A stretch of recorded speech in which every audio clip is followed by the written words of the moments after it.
Do you want to clean up errors in your spreadsheet so that instead of seeing this, you see this? Here's how you can do that.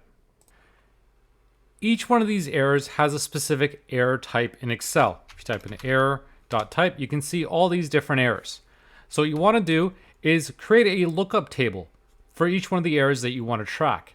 Then what you can do is use the IFERROR function to say, look at this value, and if it's an error, do a VLOOKUP based on the error type in that cell. And then what you're going to do is look up your error table, return the value, your custom message that you want to return.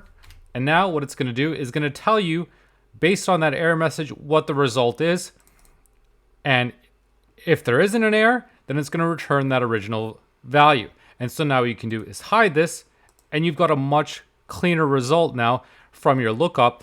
And if there's an error, it's not going to show you those annoying hashtags, and it's now going to give you a much cleaner result.